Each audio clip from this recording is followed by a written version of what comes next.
Hello guys, we are finally back after over 3 months since we did our last breakdown. Sorry I just disappeared out of nowhere, but long story short, Shrimp and I were out of state fighting wildfires and doing some logistical support as well. We are back though, and better than ever. For our first comeback breakdown video, I thought it would be perfect to do Vancouver since Shrimp and I will be in attendance.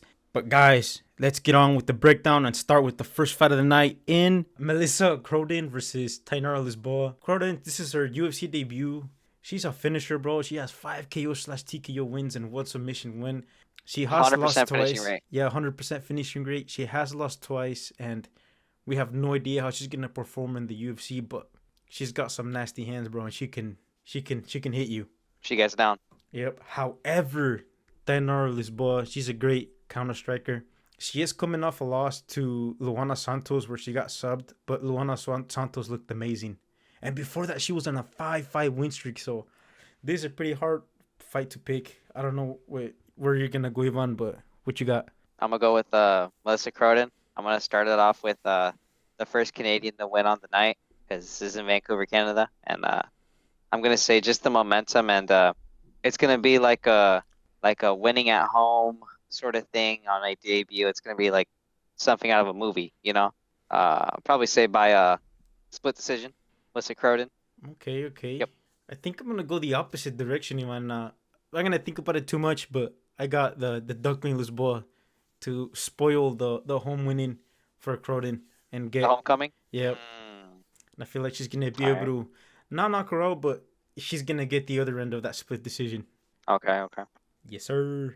So moving on to the next fight, Ivan, we got Asma Bekwev versus Yosri Belgaroui. I don't even know how to pronounce that, bro, but this should be a pretty good fight. Asma Bekwev, he's currently on an 8-5 win streak, bro, with 4 KO/TKO victories, 3 decision wins, and 1 submission. This guy was an LFA champ, bro, and I feel like he's gonna get the win here, but let's not forget about Belgaroui. He's currently on a 3-5 win streak as well, 2 KO/TKO wins, and a unanimous decision win. This guy did get 2 chances at the Dana White Contender Series with him winning his most recent one, which was last year in season 8. This guy's pretty good too. He's got pretty good striking. And this guy actually trains in the Teixeira team with Alex Pereira. Hell yeah. So hopefully we get to see Alex Pereira in Yosri corner, which I doubt. I will see. But a man can dream. Anyway, go ahead, Ivan. Make it dream. Yeah, instead of Usuri, I'm pretty sure it's supposed to be Torres Finney getting slimed out by Bekoev, Bro, but I that has not forgot changed the about fact. that. Yep, that has not changed my mind. I still believe Bekoev. Blaze has been this is his Joshua. This is his not his Joshua Van because Joshua Van for him is Mario Pinto.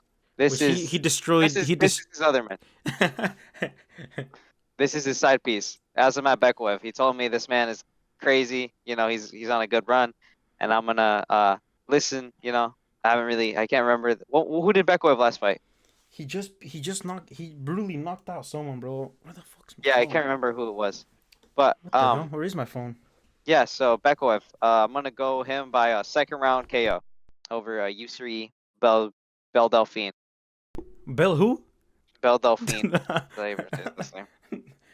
Yeah, I think Bekov is gonna get another KO win here. Yusri has fought Alex Pereira in the past, but he did lose both times to him. But That's not a bad loss though. that is And not a Glory, bad correct? loss in glory. Yes, back in the glory days. But Fucking back in the glory days, that's crazy. still doesn't change the fact that I think Bekov is gonna go far in the middleweight division. Okay, not super far, like championship far, but I feel like he's gonna be able to get into that top 10. He's gonna slime out Torres Finney after winning this fight. You Yes, will not and I escape Torres Finney. yep, he will not escape Torres Finney.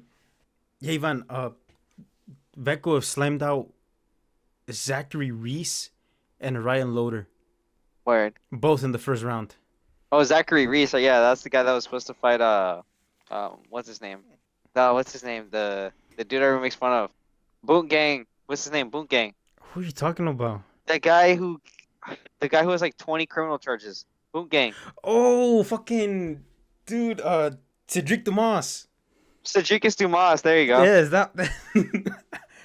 Yeah. That's crazy. Sajikis Dumas. That's who it is. But yeah, All right. We both got our predictions for this fight. Moving on. second round KO. That's Yep. Matt. Yep. I got first round KO actually. Sweet. But for this next fight, we got Stephanie Luciano versus Ravina Oliveira. I'm pretty sure Stephanie Luciano against Sam Hughes was the first. Was this in three? Was this in the first card that we ever broke down, Ivan? I'm not too sure. I don't really remember. Oh, never mind. It was in the Vittori and the Lizzie. No wonder I forgot about it. Anyway, Stephanie Luciano's coming off a loss to Sam Hughes via split decision, which is kind of aging well because Sam Hughes just got a pretty good victory over Shauna Bannon via submission. Stephanie Luciano was on a 3-fight win streak before that loss, and she is the minus 325 favorite. She's going up against Ravina Oliveira, 7-2, coming off a loss to Tainara Lisboa, which is the lady that we just talked about. But before that, she was on a 7-fight win streak, all of them coming via finish. So she's pretty dangerous, and she does have that finish threat. So I have no idea who to pick here, even though Stephanie Luciano is such a heavy favorite here. What you got, Ivan? Yeah, I'm gonna go against the odds here because every single time in women's MMA, especially in these like I don't want to say bottom, well, the not the top 15s, not the champions, like the Mm-hmm. bottom of the competition. I got you. There's never a good sign of a heavy favorite against the underdog. We've seen it a couple of times. We saw Payne Talbot versus Raoni Barcelos. We saw Jacoby Smith struggling with Nico Price. I mean, we had Amanda Nunes. This is an example of a championship one. Amanda Nunes and Joanna Pena first time That's right. when she got absolutely slimed. So I'm just gonna go with the fact that I feel like Oliveira is gonna fluke knockout or something, and we're gonna go crazy. Cool. This is gonna be my hardcore fan pick, and I think I'm gonna go with Ravina as well. Maybe not a fluky KO, but I feel like she's gonna be able to work Luciano in the clinch, on the ground, on the feet, and Ravina Oliveira. Even though this is gonna be her second fight in the UFC, and all of her other finishes were against scrubs in the regional scene, I still think Oliveira's got that finishing threat, and she's gonna be good enough to beat Luciano by a semi-boring unanimous decision win. Maybe dropping around to Stephanie, but that's all I got. I'm not gonna go too deep into it, bro. It's women's fight, bro. You got anything else to add? All right, the silence speaks for itself. Moving on. Kyle Prepolek versus Drew Dober. Kyle Prepolek, 18-9, coming off a loss to BSD. He got submitted in a rather pathetic performance. He didn't look very well. Never mind. He did look really good in that first round. Actually, just kind of fell off towards that second round. Before that, though, it was on a 3-fight win streak. All of them coming by finishes. He's a plus 360 underdog in this fight. He's going up against Drew Dober. He's currently on a 3-fight losing streak, 2 KO/TKO losses, with his most recent one being to Manuel Torres, where he got brutally TKO'd. And he's a crazy minus 470 favorite, bro. So these are crazy odds. What you got, Ivan? All right, having a loss to BSD isn't a bad thing, you know. Was that on the JDM fight card or when was that? Yes, it was. Okay, so he kind of just got bullied from what I remember that fight. He does not seem to be of minority descent, I will say, which we know Drew Dober has. I was This waiting guy's for you to mention as that. white as snow. Look at that chin. Look at that abs. This guy is not brown enough for Drew Dober, but I still believe Drew Dober will get it done. We saw with Manuel Torres, he also wasn't brown enough, but still, This I is the feel like maybe Drew Dober. this is He's the fight lost. of the He's unks, lost to bro. brown people recently. We got the unction right here. This is the unction. That haircut. Look at that Officer Thunder cunt right there. But I'm still gonna go with Drew Dober. I feel like this is gonna be his. Y'all must have forgot. And then after that, he's gonna be I don't know who he's gonna be, but he's gonna fight someone. Yeah, I feel like Drew Dober's gonna win. Yes, I'm gonna say second round KO by Drew Dober. I'm gonna say, dude, I think it's gonna be a KO as well. I'm not too sure which round though. I'm just gonna say KO, Drew Dober. It's gonna be a good fight though, because Drew Dober is. I don't think he's gonna be able to bully Kyle Prepolek as much as BSD did. So Kyle Prepolek is gonna be able to do a little bit more, but It's gonna be a good fight. Word. Sick. Moving on, Darnay Barlow versus Jordan Santos. I know for a fact Jordan Santos was the first fighter that we ever broke down in this channel. By the way, Yep, um, Ozzy Diaz. Yep. against Aussie Diaz. Yep. Denny Barlow 9-1. He's coming off a loss to Sam Patterson where he got completely slept, bro. Before that, he was an undefeated fighter, which is kind of crazy that he's a minus 285 favorite still, even though Jordan Santos is coming off a loss to Ozzy Diaz as well. That was a pretty back and forth fight, which is a pretty good fight. I remember it was the first fight of that card, but it was a back and forth fight. They got kind of gassed towards the end there, which I feel like this is going to be a factor in this fight as well. Before that loss, he was on a 5-fight win streak though. So these guys aren't Jordan Santos isn't a complete scrub, but he's not a best fighter either. But I can say the same thing for Danny Barlow because never mind, forget what I said. But Danny Barlow, I feel like he's gonna get this one done. Jordan Santos does have good striking and some decent game in the clinch, but I still believe Danny Barlow is gonna be able to get this done. Yeah, I'm gonna go with Danny Barlow. Ozzy Diaz is just looking at me questionably. You mean You Jordan know. Santos? Oh, sorry. Yeah, the Jordan Santos. He's just looking at me questionably. That I don't know. Danny Barlow looks like he looks like a SEAL. So he's part of SEAL Team 6. He's gonna go out there and slam out to Jordan Santos. Racially motivated. Yup. Copy. Second round as well. This is gonna be a second round finish type of night. We're gonna see a lot of finishes in this fight night, bro. Just like when we went to I Seattle. hope so. I hope there's not stinkers. You know, the sidebar, when we went to Seattle, one of the things that I was most excited about wasn't the fights. It was the fact there wasn't any women on the card. That's why we had gotten a lot of finishes.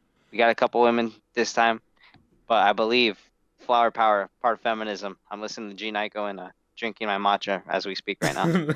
So, this you guy. know, You know, definitely not performative, to be fair, there is 3 women's fights. but they're high finishing rate, most likely. One I'm super excited about, not gonna lie, and we'll talk about it here pretty soon. But anyway, moving on. Bruno Silva, Hyung Sung Park. This is a flyweight fight. We got Bruno Silva. He's currently on a 2-fight losing streak. Both of them Hold being on, let me stop finished. All right, go ahead.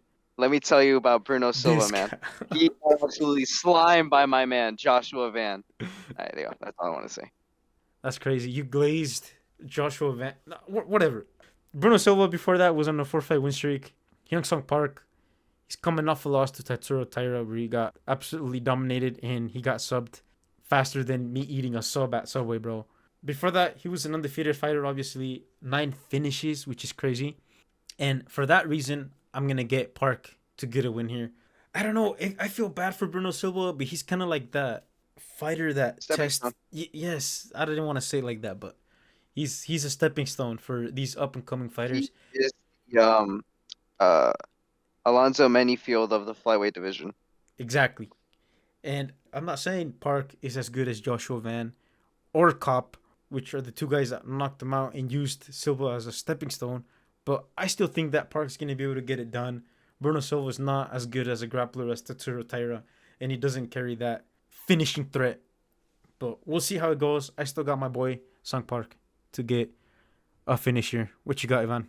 All right. Bruno Silva. He is a fraud. I don't know how he made it in the top 15 of the division, but so glad that he gave Joshua Van the spotlight of taking 400 significant strikes from my glorious king, right?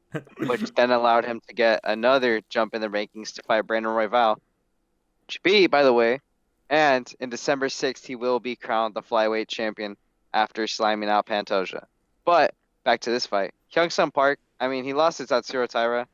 I do not remember if that was Hyung Sung Park's debut or what it was that like allowed him to fight. It was that night. It was a short notice fight. So to be fair, it was a short notice fight against Tatsuro Taira. Oh yeah, because Amir Albazo, Yeah, he pulled out. So Hyung Sung Park, it's a good fighter. He lost to Tatsuro Taira, no shame in that. On short notice, he lost to, the next generation of flyweight who's gonna be goated. He's like what? Tatsuro Taira's like 25, 26?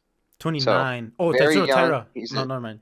Yeah, he's a strong grappler. I believe he got dropped by a jab and then he got finished, but I still believe in Hyung Sung Park being a lot better than he was that night, and that night is gonna be sort of just how good is Tatsuro Taira type of win on Saturday. Yes, sir. And he does have a submission against Carlos Hernandez. That's his most recent win. Carlos Hernandez is not the best fighter in the UFC, and he has a lot of losses. But Carlos Hernandez is a really good grappler, and he has really good wrestling. And low key, Park, kind of impressive to be able to submit Carlos Hernandez. But yeah, my final prediction: Hyun Sung Park, some sort of finish, most likely in the second, early third round. I'm gonna say first round finish for Hyung Sung Park. Knockout. Sick. For the featured fight of the prelims, Charles Jourdain versus Davy Grant. This is gonna be a hella good fight, bro. This is I gonna don't be care. some fun grappling right here. This is gonna be some fun. No, this is gonna be a striking masterclass from Davy Grant. Really? Davy Grant is gonna piece up Charles Jourdain. Just watch. Okay. Charles Jourdain, he's got good wrestling. He's coming over. He's coming off a really nice win against Victor Henry, via submission. Before that, though, he was on a 2-fight losing streak. Charles Jourdain, kind of a win-loss fighter in the UFC. He is a really good fighter though, but David Grant, man, he's just too tricky. He's one tricky customer, and he's currently on a 2-fight win streak. Both of them are unanimous decision victories, but I still think David Grant is gonna be able to piece up Charles Jourdain. Yeah, I think I'm getting Davy Grant confused with someone else. Mm-hmm. But Charles Jourdain, every single time this guy has odds this close, he always somehow loses. And every single time I pick him. But I am not going to be doing that today. Davy Grant is going to put a schooling on this bloke. All right? He's gonna send Charles Jourdain back to talking in the Toronto accent. That's two twos to my word. Two twos to my fam, Cody. Davy Grant. If you don't go for Davy Grant, you're a gerb. You're just gerb. All right. Davy Grant via decision. UD. So unanimous decision. Oh, Decision tonight. he's coming off a win against Damon Blackshear, and Damon Blackshear has been on a Oh yeah, tear. yeah, yeah, yeah. Yeah, we, That's we what I'm saw saying. we Yeah, saw yeah, this fight. I think yeah, yeah. That's what. Okay. Yeah, yeah, yeah. we were at So the camp. we got Davy Grant. Davy Grant. He's gonna slime him out. Shout out Davy Grant. Yeah, I think Damon Blackshear is slightly better than Charles Jourdain. So low key, this is kind of not necessarily a step down in competition, but it's not a step up in competition either, if that makes sense. Yes, sir. But give my Unc some respect. He's 39 years old, but he's still gonna be able to get this victory. All right. Davy Grant. Yes, UD. sir. All right, for the first fight of the main card, Kyle Nelson versus Matt Favola. Look, Cal Nielsen. Actually, he's Canadian. I don't even know why I did that. Yeah, that should have been for Matt Favola. Matt freaking Frivola, man. This absolute highlight reel on the opposite end. This guy doesn't get highlight reels. He gets highlight reeled by BSD. He got highlight reeled by BSD, by Terrence McKinney. Who was it? Was it Fereziam? I forgot who else. But this guy's always getting put on a highlight reel. Yep, it was And by that's Terrence exactly what. exactly those three. Yep. And Cal Nelson is going to do the same thing. I know he lost to Steve Garcia, which well that's Steve Scrappy Garcia. Come on. But Matt Frivola, just Matt Frivola, that's it. I don't like him. He's 11-5. He gets finished in every single one of his has he gotten finished in every single one of his losses? Bro, in his last 6 fights, all of the fights have ended in a KO/TKO. Win and loss? 3 wins by KO/TKO and 3 losses by KO/TKO. I will say this fight will not go to decision, but I'm still gonna go with Kyle Nelson. I'm gonna say this is one of those glass cannon versus glass cannon type of fights. You know? Dude, that's And a perfect way to put it. it's like a coughing baby it's hydrogen bomb versus hydrogen bomb. Yep. That's exactly what it is. But it can go either way. I'm not putting a single bet on any of these fighters. I will bet on a finish though. No way this fight goes to decision. Perfect. I don't got to say much about these fighters because I haven't seen them fight other than Matt Favola's. Getting slammed. Yep, other than him getting slimed. But anyway, moving on. We got Cody Gibson versus, I don't know how to pronounce his name, Auri Kileng. Cody Gibson is coming off a loss to Damon Blackshear. We just talked about him. He got submitted. Cody Gibson, I like this guy, but he's a win/loss fighter in the UFC. He's 3-3. He's not going up against the toughest competition either. He's going up against Aori, 25-12. Is coming off a loss to Raul Rosas Jr. Low key, it's gonna be another unction. It's gonna be a battle of the unks. However, I think Cody Gibson is the better fighter in this matchup. What you got, Ivan? Yeah, I'm gonna go with the fact that I love Raul Rosas Jr.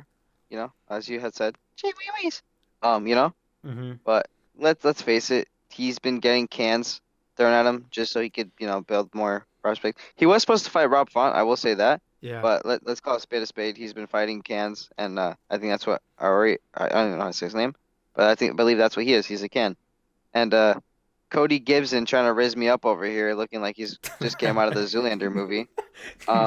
Losing to Damone Blackshear, that's not a bad, it's not a bad look. Um, And low but yeah, I key, feel like this is gonna be a really mid battle. He was scrambling with the Mont Blackshear a little bit in that fight, even though He doesn't give up. He didn't just yeah, like, oh, I'm gonna throw myself into the submission. All right, I got in the bad spot. Goodbye. You know? yeah, exactly. So Cody Gibson, I'm gonna say that he gets it done. I'm gonna say this is like a competitive but clear win for Cody Gibson by decision. Say 29-28, I feel like the type that would Submission. be. This is gonna be a submission win for Cody Gibson. Third round. Where Yeah, third.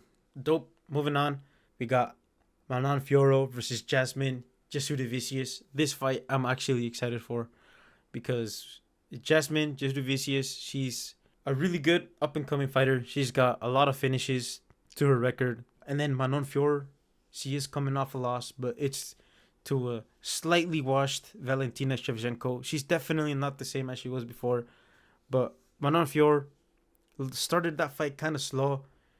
As the fight went on, she started to find her groove and started landing some good strikes, but it was a little bit too late. Before that loss, though, she was on a 12-fight win streak with only losing her MMA professional career debut. I'm torn on who to pick because I know Manon Fiorot is really good, and this is definitely a step down in competition.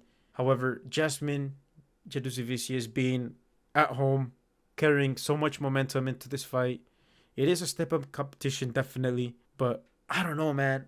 I don't know who to pick. I want to hear what you got to say first. Yeah, Jasmine Jesuda, how do you pronounce her name? Judavicious? I'm just gonna say Judavicious. Yeah, go ahead. Um, you know, she's solid, right? And so is Manon. I mean, like, she had the fight with Shevchenko, which was a clear win for Shevchenko, but it was still a competitive fight. Mm-hmm. I mean, she had they each had their moments, which I just think the moments were more prevalent for Shevchenko on that night. But I feel like she's gonna be a little. I believe she was trying to raise her hand, like thinking that she had won, if I remember correctly. But I feel like she's gonna be a little like the Dominic Reyes thing, where she thought she won, and then she's gonna go on to lose her next fight. And once again, this was a minus 250 favorite at women's MMA. Jasmine is going to win a decision. Yeah. Maybe I'm completely wrong, but I'm just gonna say that. And yeah, Yeah, I'm gonna have to agree. Actually, now that I heard what you had to say, I don't know, man. Maybe we're not giving Manon Fiorot her flowers on how she performed against Valentina, and maybe I'm giving too much props to Jasmine. But this is a 3-round fight. Manon Fiorot, like I said, started the fight kind of slow. As the fight went on, she started getting her groove, but it was a 5-rounder. This is a 3 rounds. Jasmine Jasudavicius has only fought 3-rounders. She has more of that what do you call it? Sense of urgency, and I feel like she's gonna work her way towards a very close decision win as well. But I hope the crowd goes crazy for Jasmine. That'd be dope. Sick. Anything else? Jasmine Judas, UD. Alrighty, moving on to another fight that I'm super excited for. Cheeto Vera versus Amen Sahabi. This is a We Vera's. have hold on. Okay, go ahead, go ahead. We have Ariel Helwani versus Deacon from Fallout because he's changing looks every single day, I swear. Every single time I see this Marlon Vera. This guy's probably the most, no homo, swaggiest man in the UFC. Like this guy, he's always got some. He's always done something different, but he always looks good doing it. Like he's got the fits to go with the. I don't know. This guy's always doing something different. And we have Ariel Helwani, as I said. Yep, that's the comment I wanted to make. This should be a really good fight.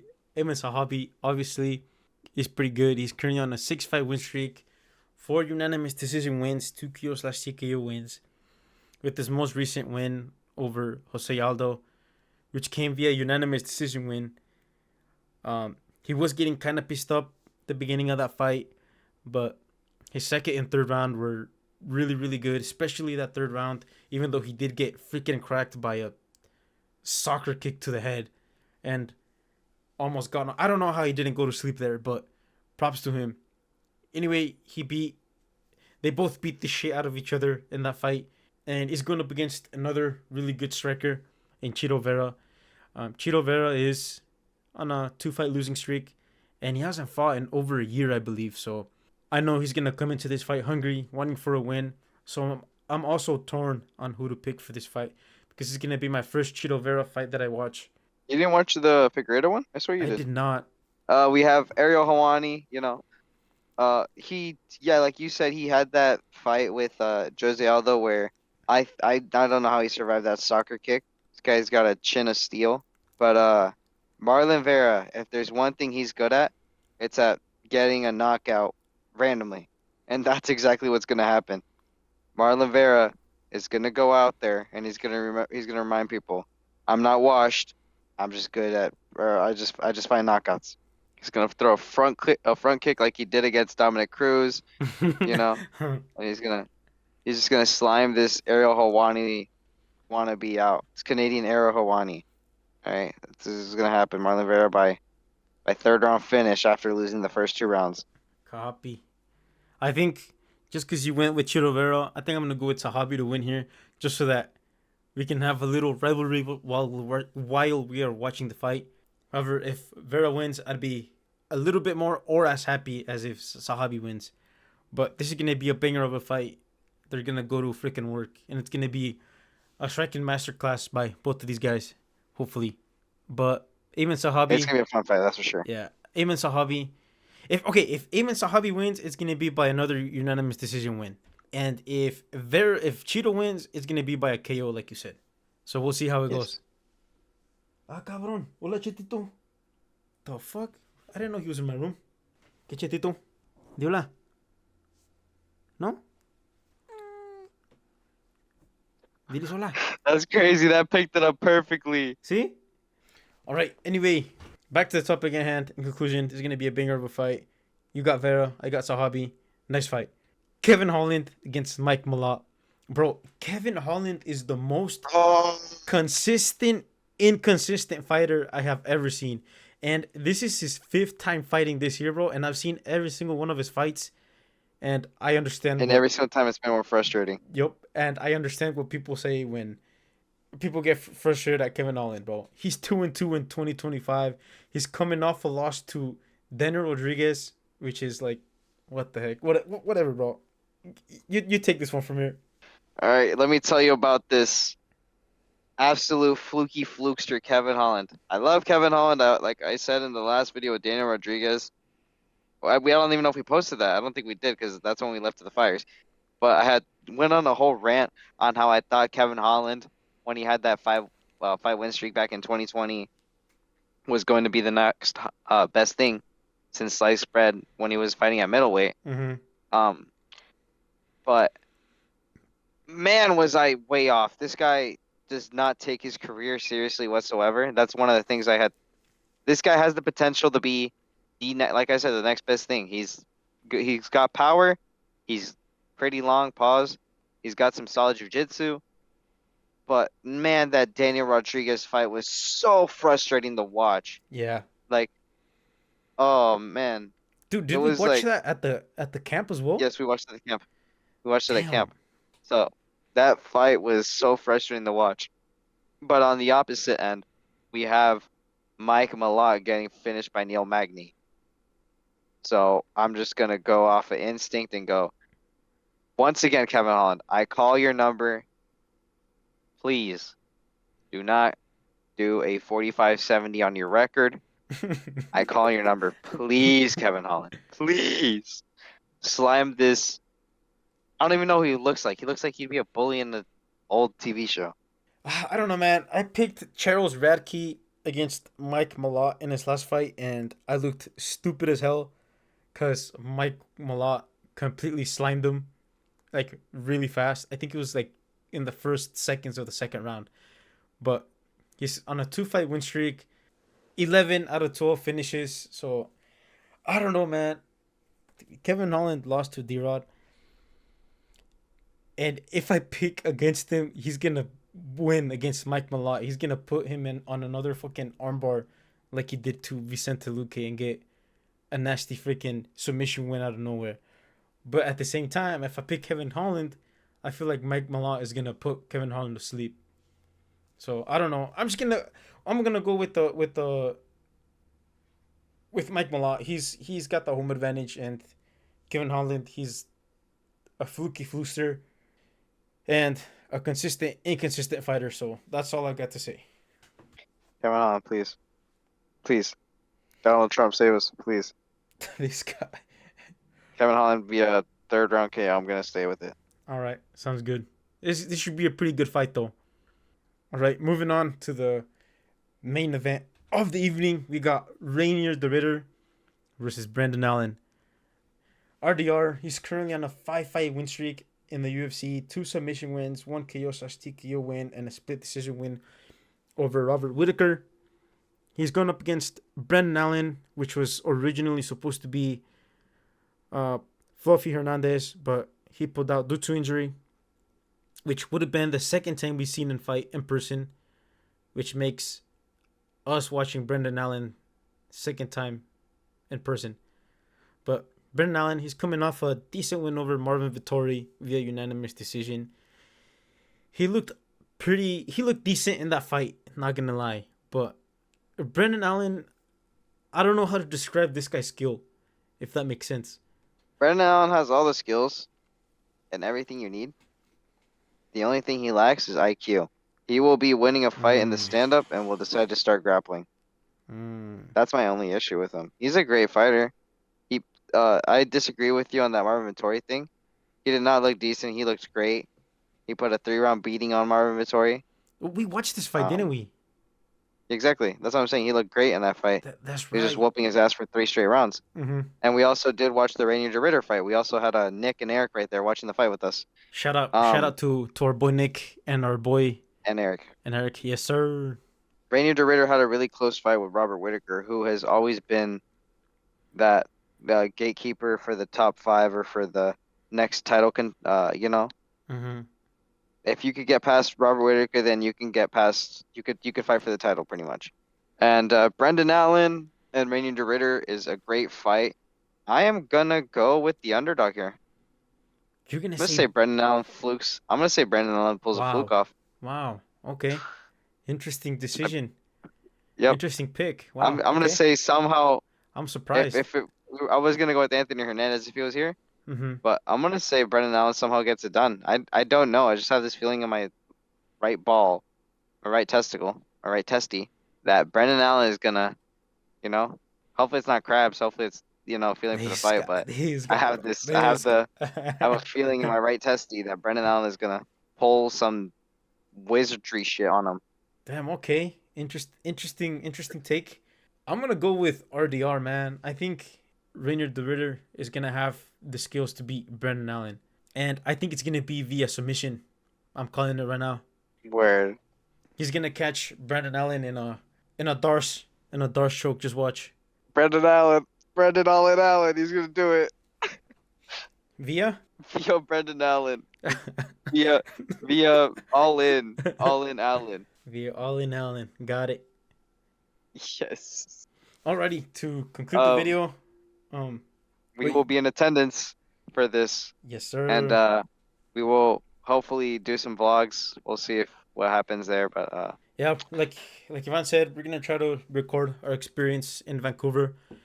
We will try to go to the athlete appearance, the the athlete Q&A and the ceremonial weigh-ins on Friday, and then Saturday morning we're gonna try to go see meet up with Diego Lopez at that restaurant in Vancouver, which will be really cool.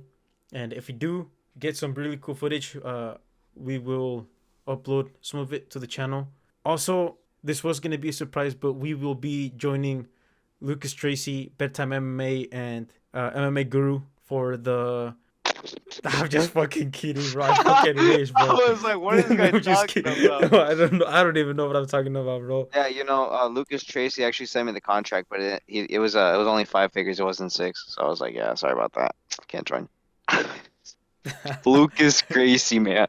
You know what? You know what? Brendan Allen by big meaty hooks. And Emelianenko. What they do? All right. Anyway, it should be a really cool experience, and I hope we're gonna be able to share that experience with you guys.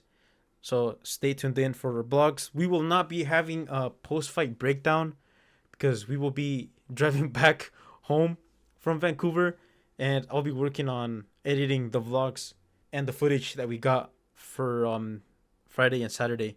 So stay tuned in for that, guys, and thank you, Ivan, for joining me tonight. Hope everyone enjoys the fights. Let's hope we get sick fights and everything goes to plan. Make sure, hopefully, everyone makes weight. There's no injuries and everyone can fight at their 100%. Yeah, bro. Knock on wood. Where's put a wood, great bro? showing. Knock on wood. Yes, sir. All right, I just started being my right testy. This guy. All right. That's a good way to end it. Good night, guys. Yes, sir. Adios.